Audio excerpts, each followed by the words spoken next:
প্রিয় শিক্ষার্থী, আশা করি তোমরা সবাই ভালো আছো। তো একটু বলে নিই যে আজকে যে ক্লাসটা এটা হচ্ছে আরাফাত স্যারের ক্লাস, আইসিটি ছিল। আমাদের রুটিনে একটু চেঞ্জ হবে, তো আশা করি তোমরা সামনে চেঞ্জকৃত রুটিনটা পেয়ে যাবে। এখন কথা হলো যে আইসিটি ক্লাসটার পরিবর্তে বাংলা দ্বিতীয় পত্র হবে। আর আমি তোমাদের নির্মল স্যার বাংলা দ্বিতীয় পত্র নিব 2 দিন। একটা হচ্ছে সপ্তাহে রবিবার থাকবে, আর মঙ্গলবার। হুম। তো আজকে চলো, আজকে বাংলা দ্বিতীয় পত্র আমরা আবারও পুনরায় শুরু করতেছি, যেহেতু আমাদের আগে একবার শেষ করা হয়েছে। তো সেহেতু আজকে প্রথম থেকে শুরু করব আবার। আর এর মধ্যে যদি কোনো সমস্যা থেকে থাকে তাহলে আবারও আমরা ওটা আলোচনা করব। আজকে প্রথম অধ্যায় অর্থাৎ ভাষা। ভাষাটা একটু পড়ব। তাহলে দেখি আমরা ভাষা, হ্যাঁ, যদিও আমরা ক্লাস 6 থেকে ভাষা পড়ে আসতেছি, 5এও ভাষা পড়েছি। আর একবার দেখি, বড় হয়েছি, বড় হওয়ার সাথে সাথে ভাষাও একটু দেখব। হ্যাঁ, যদিও আগের জানা আছে। তো প্রথম থেকে দেখি একটু। ভাষা হচ্ছে মানুষ সৃষ্টির সেরা জীব। তার মনের মধ্যে সব সময়ই নানা বুদ্ধি বা ভাবের আনাগোনা চলে। এই বুদ্ধি বা ভাব ইশারায়, নানা অঙ্গভঙ্গি করে, ছবি ও নাচের মাধ্যমে প্রকাশিত হতে পারে। কিন্তু মুখের ধ্বনির সাহায্যে, কি বলছে, মুখের ধ্বনির সাহায্যে ব্যাপক পরিসরে তা প্রকাশ করা যায়। তাহলে দেখা গেল যে যদিও অন্য কোনো মাধ্যমে ভাষা প্রকাশ করা যায়, তার থেকে সবচেয়ে বেটার মাধ্যম হচ্ছে মুখের ভাষা। হ্যাঁ, তো যেভাবেই মনের ভাব প্রকাশ করা হোক না কেন, এর সবই কিন্তু ভাষা।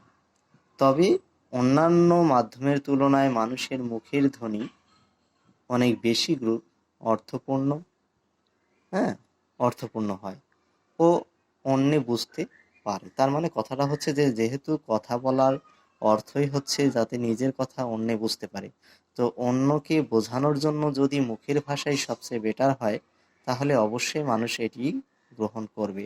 সুতরাং সাধারণ কথায় ভাষা বলতে কি বলছে, ভাষাটা কি আসলে? ভাষা বলতে বোঝায় মানুষের মুখ থেকে, একটা বলছে মানুষের মুখ থেকে বেরিয়ে আসা, কি বলছে, অর্থপূর্ণ কতগুলো আওয়াজ। আওয়াজগুলো কেমন হতে হবে বলছে, অর্থপূর্ণ কতগুলো আওয়াজ বা ধ্বনির সমষ্টি। হ্যাঁ, ধ্বনির সমষ্টি। এই অর্থপূর্ণ ধ্বনি হলো ভাষার প্রাণ। যদি বলা হয় ভাষার প্রাণ কি, তাহলে অর্থপূর্ণ ধ্বনি। অর্থাৎ সব ধরনের ধ্বনি, হ্যাঁ, সব ধরনের ধ্বনি কিন্তু ভাষা নয়। তো এই ধ্বনি অবশ্যই কেমন হতে হবে, ধ্বনির অর্থ থাকতে হবে। কি বলছে, অর্থপূর্ণ ধ্বনি। তাহলেই তা ভাষায় রূপ পাবে। আমরা একটা দেখি, এখানে প্রামাণ্য সংজ্ঞা দিয়েছে ডক্টর সুনীতি কুমার চট্টোপাধ্যায় লিখেছেন। বলছে এই কথাগুলো একটু মনে রাখতে হবে, যেমন আন্ডারলাইন করে নিতে পারো তোমরা, যে মনের ভাব প্রকাশের জন্য, 1 নম্বর কথা বলছে মনের ভাব প্রকাশের জন্য কিসের সাহায্যে, বলছে বাকযন্ত্রের সাহায্যে উচ্চারিত ধ্বনি দ্বারা নিষ্পন্ন। তাহলে বাকযন্ত্রের সাহায্যে উচ্চারিত ধ্বনি দ্বারা নিষ্পন্ন। আবার কি বলছে, কোনো বিশেষ জনসমাজে ব্যবহৃত, হ্যাঁ, জনসমাজে ব্যবহৃত হতে হবে, স্বতন্ত্রভাবে অবস্থিত, তথা কি বাক্যে প্রযুক্ত থাকতে হবে। এরূপ শব্দ সমষ্টিকে ভাষা বলে। তাহলে এখানে সুনীতি কুমার চট্টোপাধ্যায়ের, হ্যাঁ, ডক্টর সুনীতি কুমার চট্টোপাধ্যায়ের যে সংজ্ঞাটা দিয়েছেন, এর মধ্যে কতগুলো কন্ডিশন দেখা যাচ্ছে। এই কন্ডিশনগুলো থাকলেই মূলত তাকে ভাষা বলা যাবে। তো এই জন্য এই বিশেষ কথাগুলো মনে রাখতে হবে। সর্বোপরি সে যে সংজ্ঞা দাঁড় করেছে তাতে দেখা যাচ্ছে যে আহ নির্দিষ্ট জনসমাজের মানুষ মনের ভাব, কি বলছে, নির্দিষ্ট নির্দিষ্ট জনসমাজের, হ্যাঁ, মানুষ মনের ভাব প্রকাশের জন্য মুখ দিয়ে অন্যের বোধগম্য, বলছে অন্যে যাতে বোঝে এরূপ অর্থপূর্ণ যে ধ্বনি বা, হ্যাঁ, ধ্বনি বা ধ্বনি সমষ্টি উচ্চারণ করে, তাকেই ভাষা বলে। হ্যাঁ? এখন আমরা দেখব যে ভাষার আবার সব ভাষা, সব স্থান, সবখানেই ভাষা একরকম নয়। কি বলছে, ভাষায় স্থান কাল পাত্র ভেদে কি হচ্ছে, ভাষার রূপের পরিবর্তন হতে পারে। হ্যাঁ, যেমন ধ্বনির সৃষ্টি হয় বাকযন্ত্রের সাহায্যে। আমরা সাধারণত কি বাকযন্ত্র বলতে নাক, হ্যাঁ, নাক, মুখ, জিহ্বা ইত্যাদির সাহায্যে যে ধ্বনি উচ্চারণ করে থাকি বা যে আওয়াজ করে থাকি তাই হচ্ছে ধ্বনি। তো তবে এই ধ্বনির এই যে কথাগুলো বলেছে এখানে তোমরা দেখে নাও। তো এই ধ্বনির কিন্তু অর্থ থাকতে হবে, হ্যাঁ। বাকযন্ত্রের সাহায্যে তো অনেক ধ্বনি করা সম্ভব, কিন্তু অর্থপূর্ণ ধ্বনি করতে হবে, তাহলে তা ভাষা হবে। যে কোনো ধ্বনি বা আওয়াজই ভাষা নয়, এই যে কথাটাই বলছে এখানে দেখো তোমরা। বলছে যে এখানে বলেছে ধ্বনি, যে কোনো ধ্বনি বা আওয়াজই ভাষা নয়, ভাষা হতে পারে না। কেন? সেখানে কি বলছে যে অর্থ এবং অর্থের ধারাবাহিকতা থাকতে হবে। এই যে শুধু আবার অর্থ থাকলেই হবে না, একটা সিকোয়েন্স থাকতে হবে যে কোন অর্থের পরে কোন অর্থ বসবে, অর্থাৎ কোন ধ্বনির পরে কোন ধ্বনি হবে, এরকম অর্থপূর্ণ ধ্বনি হতে হবে যাতে বুঝতে সক্ষম হয় অন্যে। অর্থাৎ ধ্বনির অর্থপূর্ণ মিলনে গঠিত হয় শব্দ। এই যে ধ্বনির অর্থপূর্ণ মিলনে গঠিত হয় শব্দ, দেখো, অর্থাৎ এই ক খ পাশাপাশি লিখলেই কিন্তু কোনো শব্দ হয় না, অর্থাৎ শব্দ হলেও তার কোনো অর্থ থাকে না। তাহলে বলেছে অবশ্যই সেই ধ্বনি বা ধ্বনির লিখিত চিহ্ন বা প্রতীকগুলোকে পাশাপাশি লেখার পরে যেন তার একটি তাৎপর্যপূর্ণ অর্থ থাকে, তাহলে সেটি শব্দ হবে। আর এই একাধিক শব্দের সমন্বয়ে অর্থের ধারাবাহিকতা তৈরি হয়। তাহলে কি বলছে যে এরকম একাধিক শব্দের অর্থের সমন্বয়ে ধারাবাহিকতাটা তৈরি হবে। এই আচ্ছা, এই প্যারাটা একটু আমি পড়বো না, হ্যাঁ, এটা তোমরা দেখে নিও। তবে শেষের লাইনটা একটু দেখি। এখানে বলছে যে পশু পাখি নানা আওয়াজ করে ঠিকই, কিন্তু তা ভাষার ধ্বনি নয়। ধ্বনি শব্দ ও বাক্যের মতো কোনো বিষয়, হ্যাঁ, বাক্যের মতো কোনো বিষয় বা ধারণাকে ধারাবাহিকভাবে স্পষ্ট করতে পারে না। সেজন্যই পশু পাখির ভাষা ভাষা নয়। ঠিক আছে, তাহলে অবশ্যই ভাষাকে স্পষ্ট হতে হবে এবং তার তাৎপর্যপূর্ণ অর্থ থাকতে হবে। নিচে কি বলছে, স্থান কাল ও সমাজভেদে ভাষার রূপভেদ হয় বলে পৃথিবীর সব দেশের জনগোষ্ঠীর মানুষের ভাষা এক নয়। কি হচ্ছে এক নয়। আবার একই ভাষার 1000 বছর আগের রূপ আর আজকের রূপ হুবহু মেলে না। কেন মেলে না? কারণ আমরা জানি যে ভাষা হচ্ছে একটি প্রবাহমান নদীর মতো। যেমন এখানে কি বলছে, বাংলাদেশের অধিকাংশ মানুষের ভাষা বাংলা, ইংল্যান্ডের মানুষের ভাষা ইংরেজি, ফ্রান্সের মানুষের ভাষা ফরাসি, চীন এর অধিকাংশ মানুষের ভাষা মান্ডারিন ইত্যাদি। আবার বাংলাদেশে বাংলার পাশাপাশি চাকমা জনগোষ্ঠী নিজস্ব ভাষায়, গারো জনগোষ্ঠী তাদের আঁচিক ভাষায় কথা বলে। এই যে দেখো ভাষার এই যে যেমন বলছে, একটু মার্ক করে রাখবে তোমরা যে চাকমা জনগোষ্ঠী কোন ভাষায় কথা বলে, তাহলে অবশ্যই এই যে চাংমা বলছে এখানে, হ্যাঁ। আবার দেখো গারো জনগোষ্ঠী কোন ভাষায়, আঁচিক ভাষায় কথা বলে, এগুলো একটু মার্ক করে রাখবে। 500 বছরের আগের ভাষা বাংলা ভাষা এবং আজকের বাংলা ভাষায় হুবহু একরকম নয়। কারণ আমি আগেই বলেছি যে ভাষা একটি প্রবাহমান নদীর মতো গতিশীল। অর্থাৎ সময় অতিবাহিত কি কারণে এরকম প্রবাহমানতা এবং কেন পরিবর্তনশীলতা আসতেছে ভাষার মধ্যে, কি বলছে, ভাষার পরিবর্তনশীলতার কারণ হচ্ছে সময় অতিবাহিত হওয়ার কারণে ভাষারূপের এই পরিবর্তন হয়। কেন হয়? সময়, কালক্ষেপণ, হ্যাঁ, কালক্ষেপণ বা সময় দীর্ঘসূত্রিতার কারণে ভাষারূপের পরিবর্তন আসতেছে।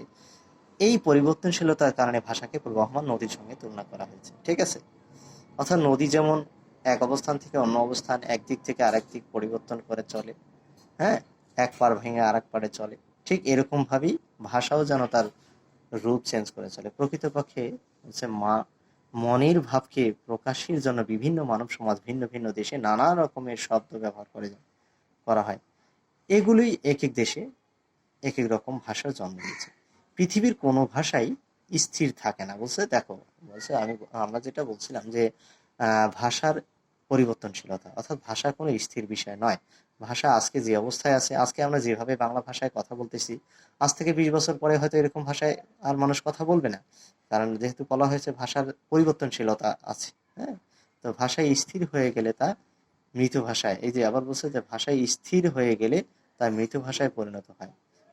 হ্যাঁ, হ্যাঁ, মৃত ভাষা। এই জন্য ভাষার কোনো, অর্থাৎ যে ভাষা স্থির হয়ে যাবে ওই ভাষা বলতে গেলে মৃত, অর্থাৎ ওই ভাষার আর ব্যবহার নেই।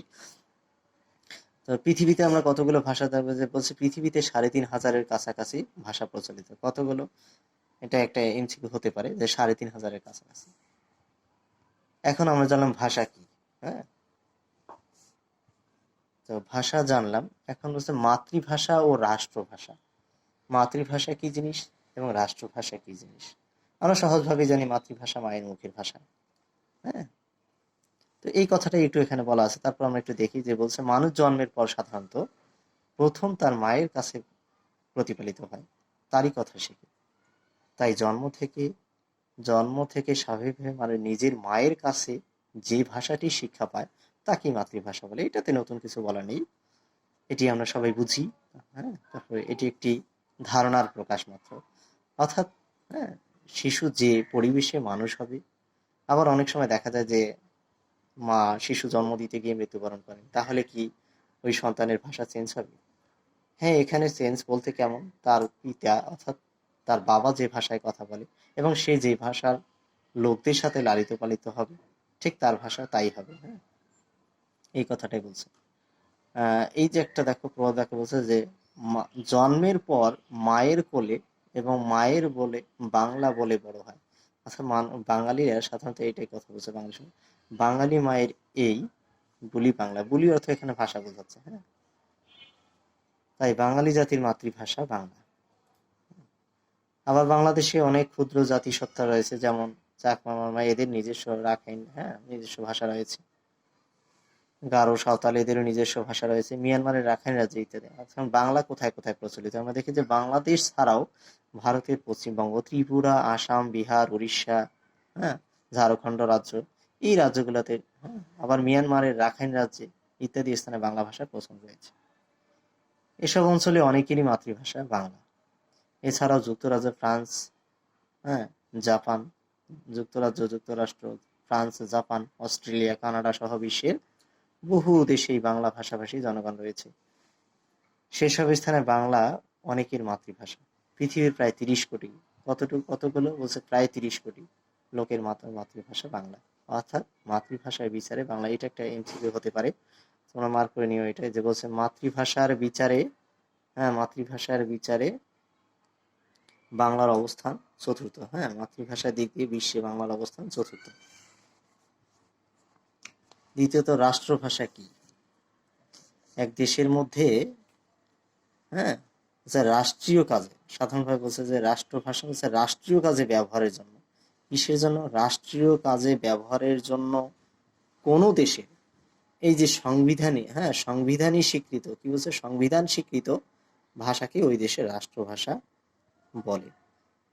কোন ভাষাকে বলছে? সংবিধান স্বীকৃত ভাষা। অর্থাৎ কোনো দেশের সংবিধান যে ভাষায় লিখিত বা স্বীকৃত, সংবিধানে যে ভাষার কথা বলা আছে, সেটি হবে সেই দেশে রাষ্ট্রভাষা। তো কি বলছে যে দেখো, এখানে একটি রাষ্ট্রের বিভিন্ন অঞ্চলে ভিন্ন ভিন্ন জনগোষ্ঠীর মধ্যে ভিন্ন ভিন্ন ভাষার ব্যবহার থাকতে পারে। যেমন বাংলাদেশে এই যে যা বললাম যে হ্যাঁ, চাকমা, আচিক, মণিপুরি ভাষা ইত্যাদি। হ্যাঁ, ভারতে বাংলা, গুজরাটি, হিন্দি, পাঞ্জাবি, কানাড়ি ভাষা ইত্যাদি। পাকিস্তানে পাঞ্জাবি, বালুচ, সিন্ধি ভাষা ইত্যাদি চালু রয়েছে। এতে রাষ্ট্রের কেন্দ্রীয় প্রশাসনিক কাজ, কি বলছে, অর্থাৎ রাষ্ট্রের শাসনযন্ত্র প্রশাসন, এই প্রশাসনিক কাজে যে ভাষাকে ব্যবহার করা হয় তাই হবে ওই দেশের মূলত রাষ্ট্রভাষা। এই যে রাষ্ট্রভাষা হিসেবে এখানে দেখো এটাই বলছে যে হ্যাঁ, তবে রাষ্ট্রভাষা কোনো কোনো দেশের এক বা একাধিক রাষ্ট্রভাষা হতে পারে। যেমন ভারতে আমরা দেখি যে একাধিক রাষ্ট্রভাষা। বাংলাদেশের সংবিধানের প্রথম, এই যে এটা একটু মার্ক করে রাখতে হবে, হ্যাঁ, বলছে বাংলাদেশের সংবিধানের প্রথম ভাগের তৃতীয় অনুচ্ছেদে, কি বলছে, তৃতীয় অনুচ্ছেদে লিপিবদ্ধ আছে কি, যে প্রজাতন্ত্রের রাষ্ট্রভাষা কি হবে? বাংলা। হ্যাঁ, প্রজাতন্ত্রের রাষ্ট্রভাষা হবে বাংলা। তাই বাংলাদেশের রাষ্ট্রভাষা বাংলা। রাষ্ট্রের সর্বাধিক, কি বলছে, রাষ্ট্রের সর্বাধিক, আবার এটা হওয়ার পিছনে, আর তাছাড়া জানি যে আমরা ভাষার জন্য অনেক জীবন দিয়েছে, সেই 52 সালের ভাষা আন্দোলন, সেহেতু বাঙালির ভাষা যে বাংলা হবে না এর বিকল্প কিছু নাই। যে রাষ্ট্রের সর্বাধিক মানুষের বোধগম্য ভাষা হিসেবে সাধারণত রাষ্ট্রভাষা স্বীকৃত হয়ে থাকে। কি বলছে? অর্থাৎ রাষ্ট্রের সর্বাধিক, হ্যাঁ, সর্বাধিক হতে হবে। যে মুষ্টিমেয় লোকের ভাষা কখনো রাষ্ট্রভাষা হিসেবে কাম্য হতে পারে না, বরং সর্বাধিক মানুষের ভাষাই একটি রাষ্ট্রের রাষ্ট্রভাষা হবে। দেখো এই যে বলছে যে এই রাষ্ট্রীয় ভাষায় কি করা হচ্ছে, যেমন শিক্ষা, প্রশাসন, পাঠ্যপুস্তক, সাহিত্য রচনা, সংবাদপত্র প্রকাশ, সামাজিক আচার অনুষ্ঠান পরিচালনা ইত্যাদি, দলিল দস্তাবেজ এই ইত্যাদি কাজ সম্পন্ন করে থাকে রাষ্ট্রভাষায়। এরকম পাকিস্তানের হচ্ছে উর্দুর পাশে কি আছে, ইংরেজিকেও দাপ্তরিক ভাষা হিসেবে স্বীকৃতি দেওয়া হয়েছে। ভারতে প্রজাতন্ত্রের সংবিধানীকৃত কোনো রাষ্ট্রভাষা, এই যে ভারতের কিন্তু ভারতের প্রজাতন্ত্রের সংবিধান স্বীকৃত কোনো রাষ্ট্রভাষা বা জাতীয় ভাষা না থাকলেও দাপ্তরিক কাজকর্মের ভাষা হিসেবে হিন্দির পাশাপাশি ইংরেজি স্বীকৃত। দাপ্তরিক কাজের পাশাপাশি কি বলছে, হিন্দির সাথে, মূলত হিন্দি সেখানে প্রধান, তার সাথে ইংরেজিকে স্থান দেওয়া হয়েছে। তাহলে ভারতের রাজ্যগুলোতে প্রশাসনিক, আবার ভারতের রাজ্য, বিভিন্ন রাজ্যের প্রশাসনিক কর্মকাণ্ডের জন্য আঞ্চলিক ভাষা ব্যবহৃত হয়ে থাকে। যেমন পশ্চিমবঙ্গ, ত্রিপুরা, ঝাড়খণ্ড রাজ্যে এবং আসামের রাজ্যে বরাক উপত্যকার অন্যতম প্রশাসনিক ভাষা বাংলা। অঞ্চল বিশেষে এই ভাষাগুলো সাধারণত ব্যবহৃত থাকে। তো এই হচ্ছে অবস্থা। আচ্ছা, সাধু কি হচ্ছে, সাধু ও চলিত রীতির পার্থক্য, এটা যদিও আমরা জানি, দেখি যে সাধু ও চলিত রীতির পার্থক্যটা কোথায়। তো আমি একটু প্রথমে বলে নিই যে সাধু ও চলিত রীতির প্রধান পার্থক্য হচ্ছে ক্রিয়াপদ এবং সর্বনামে। হ্যাঁ, ক্রিয়াপদ এবং সর্বনাম পদে, এটা অনেক সময় নৈবিত্তিক আসতে পারে। হ্যাঁ, তো খেয়াল রাখতে হবে যে সাধু ও চলিত রীতির প্রধান পার্থক্য হয়ে থাকে সর্বনাম ও ক্রিয়াপদে। তার মধ্যে একটু ক্লু মনে রাখতে হবে, সেটা হলো যে সাধু রীতিতে সাধারণত সর্বনাম ও ক্রিয়াপদের বড় বা বৃহত্তর রূপটি ব্যবহৃত হয়ে থাকে, আর চলিত রীতিতে ক্রিয়াপদ বা সর্বনামের সংক্ষিপ্ত রূপটি ব্যবহৃত হয়। কারণ মানুষ এখন সহজতর জীবন পছন্দ করে, তাই কথা বলার সময় যত সংক্ষেপে বলা যায় ততই মঙ্গল। ঠিক এরকম ধারণা থেকেই কিন্তু চলিত ভাষা সংক্ষিপ্ত হয়ে এসেছে। তো দেখি কি বলছে সাধু ও চলিত রীতির পার্থক্য। বলছে পৃথিবীর সব উন্নত ভাষার মতো বাংলা ভাষারও একাধিক আলাদা রূপ রয়েছে। এটা এখান থেকে একটু নৈতিক প্রশ্ন হতে পারে, এই যে মার্ক করা জিনিসগুলো তোমরা একটু দেখে নাও। বলছে একটি, হ্যাঁ, একটি বলছে যে আলাদা আলাদা রূপ, যেমন একটি বলার ভাষা বা মৌখিক রূপ, আর একটি হচ্ছে লেখার ভাষা বা লৈখিক রূপ। তার মানে লেখার একটা ভাষা থাকবে এবং মুখে বলার একটা ভাষা থাকবে। তো এই যে রূপ, ভাষার দুইটা রূপ দেখা যাচ্ছে, একটা হচ্ছে লিখিত রূপ আর একটা হচ্ছে মৌখিক রূপ। তো ভাষার এই মৌখিক রূপের আবার দুটো রীতি রয়েছে। আমরা নিচে ছকটা যদি একটু দেখি, হ্যাঁ, নিচে ছকটা দেখলে এটা ক্লিয়ার হয়ে যাব। আবার দুটো রীতি রয়েছে, যথা কি বলছে, একটা হচ্ছে আঞ্চলিক রীতি, মানে অঞ্চল ভেদে যে রীতি ব্যবহৃত হয়, আর একটা হচ্ছে প্রমিত রীতি। প্রমিত রীতি কি? প্রমিত রীতি আমরা সংক্ষেপে একটু জেনে নিই। সেটা হচ্ছে পরিমিত রীতি। হ্যাঁ, পরিমিত মানে সকলে যাকে পরিমিত বা মানসম্মত বা রীতিসিদ্ধ বলে আখ্যায়িত করেছে, সেই ভাষাটি হচ্ছে প্রমিত ভাষা। অপরদিকে লৈখিক রূপেরও দুটো আলাদা রীতি রয়েছে। সেটা কি? লেখার ক্ষেত্রেও দুটো রীতি, সেটা একটা চলিত রীতি আর একটি সাধু রীতি। এই যে আমরা ছকটি দেখি, এই ছকটি দেওয়া আছে এইভাবে। এর বাংলা ভাষা থেকে দুটি রূপ, মৌখিক, লৈখিক, আঞ্চলিক। মৌখিকের দুটি রূপ, আঞ্চলিক এবং প্রমিত। চলিতর আবার সাধু।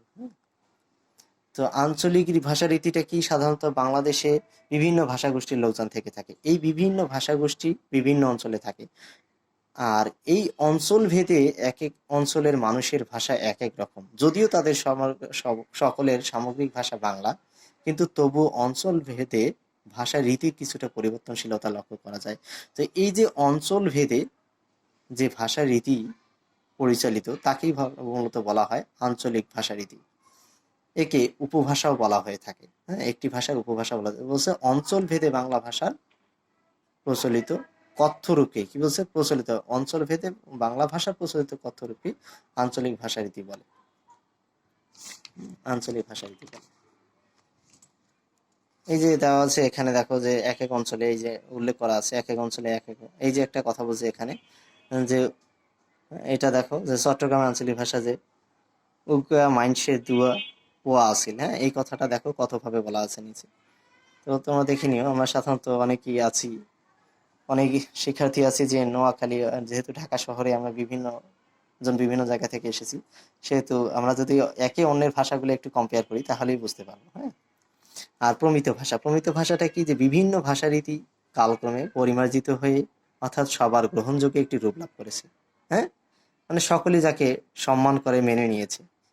এই ভাষারীতি সাধারণত শিক্ষিত লোকের কথাবার্তা এবং নিত্য ব্যবহারে আরো আকর্ষণীয় হয়ে ওঠে। অর্থাৎ ভাষাও যে শ্রমসাধ্য, এই কথাটা দেখো, যে ভাষাও যে শ্রমসাধ্য, হ্যাঁ, শ্রমসাধ্য, প্রযত্নলব্ধ এবং শেখার কোনো বিষয়, প্রমিত ভাষার রীতি তার প্রমাণ। অর্থাৎ ভাষাও একটি শিক্ষার বিষয়, এই জন্য ভাষাও শিখতে হয়। হ্যাঁ, এক কথায় যে এই সংজ্ঞাটা একটু দেখো, যে ভাষার সর্বজন গ্রাহ্য ও সমকালের, কি বলছে, ভাষাটাকে সকলের কাম্য হতে হবে, সকলের গ্রহণযোগ্য হতে হবে এবং সমকালের, সমসাময়িক হতে হবে। সর্বোচ্চ এবং সর্বোচ্চ মার্জিত, পরিমার্জিত বা মার্জিত রূপকেই প্রমিত ভাষার রীতি বলে। হ্যাঁ, এই দেখো উপরে যেমন আঞ্চলিক ভাষাটি, তার এর বাক্যটি, সেটি হচ্ছে প্রমিত রূপ হচ্ছে একজনের দুটো ছেলে ছিল, এটি হচ্ছে প্রমিত রূপ। তো যাক, আজকে আমরা আর বেশি পড়বো না, এই পর্যন্তই থাকবে। আর সাধু রীতি ও চলিত রীতি, হ্যাঁ, এটা তোমরা দেখে নিও, সাধু রীতি ও চলিত রীতির বৈশিষ্ট্যটা একটু দেখে নিবে।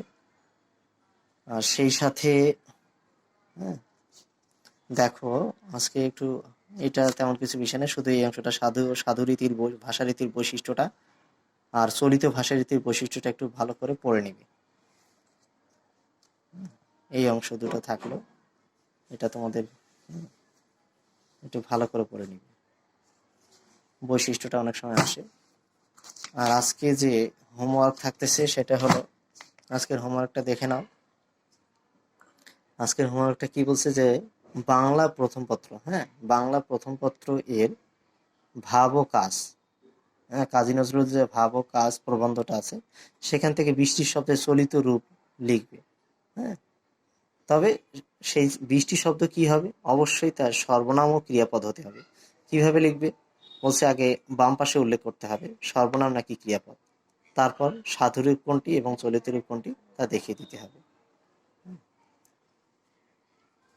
এই তো, আর একটা দিয়েছি পড়া, এইচপি দিয়েছি, দেখো ভাব সম্প্রসারণ 3.1, এই যে 3.1 বলছে, এই জগতে হায় সেই বেশি চাই আছে যার, হ্যাঁ, এটা একটু দেখে নিও তোমরা। আর আমরা যেহেতু পুনরায় শুরু করেছি, একবার যেহেতু বই শেষ করেছি, সেহেতু এখন সিলেবাস অনুযায়ী আবারও পড়বো, ফার্স্ট সেমিস্টারের সিলেবাস, সেকেন্ড সেমিস্টারের সিলেবাস সব মিলিয়েই পড়বো, আর সম্পূর্ণ পড়া পড়বো। এই এর মধ্যে হয়তো অনেকগুলো একটু এড়িয়ে যাব, কারণ হচ্ছে যেগুলো কম গুরুত্বপূর্ণ বিষয় সেগুলো একটু এড়িয়ে যাবো, ওগুলো আগে একবার পড়ানো হয়েছে। তো সবাই ভালো থাকবে, ধন্যবাদ। সবাইকে ধন্যবাদ। হ্যাঁ, আর একটা বিষয়, যে রুটিনের বিষয়টা আরেকবার